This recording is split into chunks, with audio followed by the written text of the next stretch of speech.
ತಿಂಗಳ ಕೊನೆಯಲ್ಲಿ ಜೇಬು ಖಾಲಿಯಾಗಿ ಪರದಾಡುತ್ತಿದ್ದೀರಾ? ಹಾಗಿದ್ದರೆ ಚಿಂತೆ ಮಾಡುವ ಅಗತ್ಯವಿಲ್ಲ. ಇವತ್ತು ಈ ವಿಡಿಯೋದಲ್ಲಿ ನಾವು ಸುಮಾರು ಒಂದು 25,000 ರೂಪಾಯಿ ಸಂಬಳ ಪಡೆಯುವ ವ್ಯಕ್ತಿ ತನ್ನ ತಿಂಗಳುಗಳ ಹೇಗೆ ಖರ್ಚನ್ನು ನಿಯಂತ್ರಿಸಬೇಕು ಮತ್ತು ವಿಶ್ವದಾದ್ಯಂತ ಯಶಸ್ವಿಯಾದ 50-30-20 ಬಜೆಟಿಂಗ್ ನಿಯಮವನ್ನು ಬಳಸಿ ಪ್ರತಿಯೊಂದು ರೂಪಾಯಿಯನ್ನು ಹೇಗೆ ಸರಿಯಾಗಿ ವಿಂಗಡಿಸಬೇಕು ಎಂದು AI ಸಹಾಯದಿಂದ ಪ್ರಾಕ್ಟಿಕಲ್ ಆಗಿ ಕಲಿಯುತ್ತಿದ್ದೇವೆ. ಈ ವಿಡಿಯೋವನ್ನು ಕೊನೆಯವರೆಗೂ ನೋಡಿ, ಯಾಕೆಂದ್ರೆ ಇದು ನಿಮ್ಮ ಆರ್ಥಿಕ ಜೀವನವನ್ನು ಖಂಡಿತವಾಗಿಯೂ ಬದಲಾಯಿಸಲಿದೆ. ಸೊ ಮೊದಲನೇದಾಗಿ AI ನೀಡಿದ 50-30-20 ಬಜೆಟ್ ವಿಂಗಡಣೆ. ಈ 50-30-20 ನಿಯಮ ಎಂದರೆ ಏನು ಮತ್ತು ಇದನ್ನು ನಮ್ಮ ನಿತ್ಯ ಜೀವನದಲ್ಲಿ ಹೇಗೆ ಅಳವಡಿಸಿಕೊಳ್ಳುವುದು ಎಂದು ಒಂದೊಂದಾಗಿ ತಿಳಿಯೋಣ. ಒಂದನೇದಾಗಿ ನೀಡ್ಸ್ ಅಂದ್ರೇನು?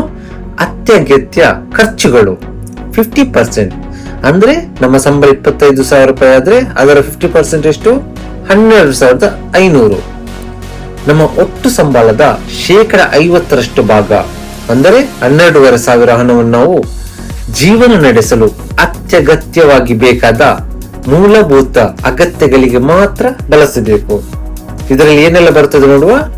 ಮನೆ ಬಾಡಿಗೆ, ಹೌಸ್ ರೆಂಟ್, ನೀವು ಬಾಡಿಗೆ ಮನೆಯಲ್ಲಿದ್ದರೆ ತಿಂಗಳ ಬಾಡಿಗೆ, ಮನೆಯ ರೇಷನ್ ಮತ್ತು ದಿನಸಿ, ಅಕ್ಕಿ, ಬೇಳೆ, ತರಕಾರಿ ಮತ್ತು ದಿನಬಳಕೆ ವಸ್ತುಗಳು, ಯುಟಿಲಿಟಿ ಬಿಲ್ಗಳು ಅಂದ್ರೆ current bill, water bill, gas cylinder ಮತ್ತು ಮೊಬೈಲ್, ವೈಫೈ ರೀಚಾರ್ಜ್ ಇತ್ಯಾದಿಗಳು. ಪ್ರಯಾಣದ ಖರ್ಚು, ಇದು ಕೂಡ ಅತ್ಯಗತ್ಯ ಖರ್ಚುಗಳಲ್ಲಿ ಬರ್ತದೆ. ಕೆಲಸಕ್ಕೆ ಹೋಗಿ ಬರಲು ಬೇಕಾಗುವ ಪೆಟ್ರೋಲ್ ವೆಚ್ಚ ಅಥವಾ ಬಸ್, ಮೆಟ್ರೋ. ನೆನಪಿಡಿ, ಈ ಎಲ್ಲಾ ಮೂಲಭೂತ ಖರ್ಚುಗಳು ಯಾವುದೇ ಕಾರಣಕ್ಕೂ 12,000 ದಾಟಬಾರದು. ಒಂದು ವೇಳೆ ನಿಮ್ಮ ಅಗತ್ಯಗಳ ಖರ್ಚು ಹೆಚ್ಚಾಗುತ್ತಿದ್ದರೆ ಅನಗತ್ಯ ಪ್ರೀಮಿಯಂ ಬ್ರ್ಯಾಂಡ್ಗಳ ಬದಲು ಸಾಮಾನ್ಯ ಬ್ರ್ಯಾಂಡ್ಗಳ ಬಳಸಿ ಖರ್ಚು ತಗ್ಗಿಸಲು ಪ್ರಯತ್ನಿಸಿ. ಎರಡನೇದಾಗಿ ವಾಂಟ್ಸ್, ನಮ್ಮ ಆಸೆಗಳು ಹಾಗೂ ಮನೋರಂಜನೆ 30%, ಅಂದರೆ ಸುಮಾರು 7,500 ರೂಪಾಯಿ. ನಮ್ಮ ಜೀವನದಲ್ಲಿ ಕೆಲಸದ ಜೊತೆಗೆ ಮನೋರಂಜನೆ ಮತ್ತು ಆಸೆಗಳು ಕೂಡ ಮುಖ್ಯನೇ.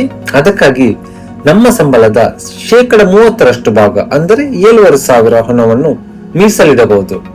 ಇದರಲ್ಲಿ ಬರುವ ಖರ್ಚುಗಳು ಯಾವುದು ನೋಡುವ. ವಾರಾಂತ್ಯದಲ್ಲಿ ಸ್ನೇಹಿತರು ಅಥವಾ ಕುಟುಂಬದವರ ಜೊತೆ ಹೊರಗಡೆ ತಿರುಗಾಡುವುದು, ಔಟಿಂಗ್ ಅಥವಾ ಡೈನಿಂಗ್ ಔಟ್, ಚಿತ್ರಮಂದಿರಕ್ಕೆ ಹೋಗಿ ಸಿನಿಮಾ ನೋಡುವುದು, ಮೂವೀಸ್ ಅಥವಾ online shopping, Netflix, Amazon prime ನಂತ OTT ಸಬ್ಸ್ಕ್ರಿಪ್ಷನ್ಗಳು.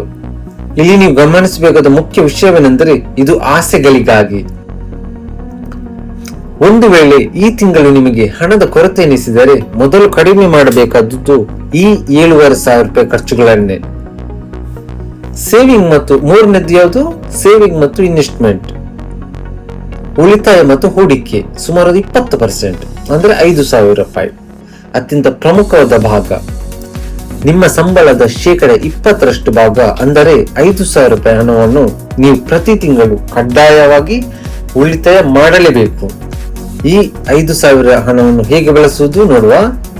ಎಮರ್ಜೆನ್ಸಿ ಫಂಡ್, ಹಠಾತ್ತಾಗಿ ಬರುವ ವೈದ್ಯಕೀಯ ಖರ್ಚುಗಳು ಅಥವಾ ತುರ್ತು ಪರಿಸ್ಥಿತಿಗಾಗಿ ಬ್ಯಾಂಕ್ ಖಾತೆಯಲ್ಲಿ ಕನಿಷ್ಠ 3 ರಿಂದ 6 ತಿಂಗಳ ಖರ್ಚಿಗೆ ಆಗುವಷ್ಟು ಹಣವನ್ನು ಎಮರ್ಜೆನ್ಸಿ ಫಂಡ್ ಆಗಿ ಇಟ್ಟುಕೊಳ್ಳಿ.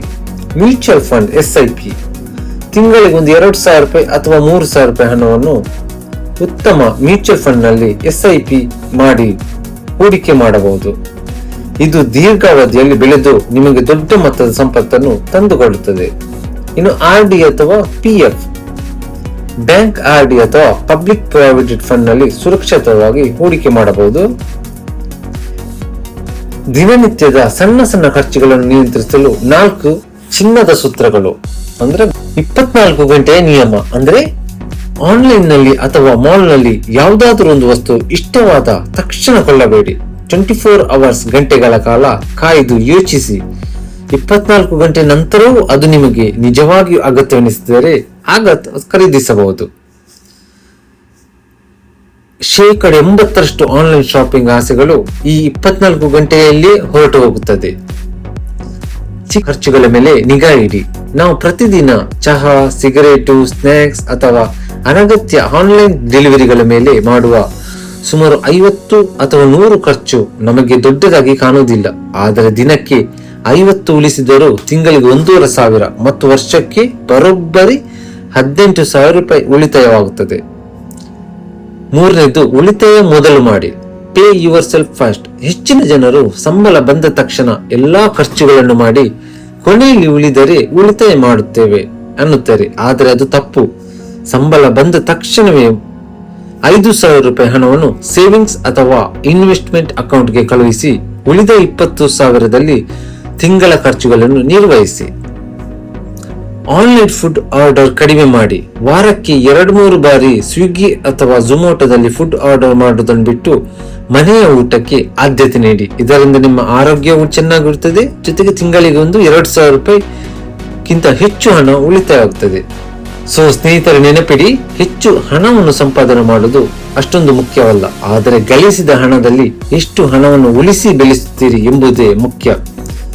25,000 ರೂಪಾಯಿ ಸಂಬಳದಲ್ಲೂ ಸರಿಯಾದ ಯೋಜನೆ ಇದ್ದರೆ ವರ್ಷಕ್ಕೆ 60,000ಕ್ಕೂ ಹೆಚ್ಚು ಹಣವನ್ನು ಸುಲಭವಾಗಿ ಉಳಿಸಲು ಸಾಧ್ಯ. ಈ ವಿಡಿಯೋದಲ್ಲಿ ನೀಡಿದ ಮಾಹಿತಿ ನಿಮಗೆ ಇಷ್ಟವಾಗಿದ್ದರೆ ತಕ್ಷಣವೇ ಈ ವಿಡಿಯೋಗೆ ಒಂದು ಲೈಕ್ ಮಾಡಿ, ನಿಮ್ಮ ಕುಟುಂಬಸ್ಥರು ಮತ್ತು ಕಷ್ಟಪಟ್ಟು ದುಡಿಯುವ ಸ್ನೇಹಿತರೊಂದಿಗೆ ಈ ವಿಡಿಯೋವನ್ನು ಹಂಚಿ. ಸೊ ನಿಮ್ಮ ಜೇಬಿನ ಹಣವನ್ನು ಜಾಣತನದಿಂದ ನಿರ್ವಹಿಸಲು ಮತ್ತು ಹಣಕಾಸಿನ ವಿಚಾರಗಳನ್ನು ಅತ್ಯಂತ ಸರಳ ಕನ್ನಡದಲ್ಲಿ ಕಲಿಯಲು ಈಗಲೇ ಪಾಕೆಟ್ ವಾಯ್ಸ್ ಕನ್ನಡ ಚಾನೆಲ್ಗೆ ಸಬ್ಸ್ಕ್ರೈಬ್ ಮಾಡಿ. ಸೊ ಬೆಲ್ ಐಕಾನ್ ಕ್ಲಿಕ್ ಮಾಡಿ.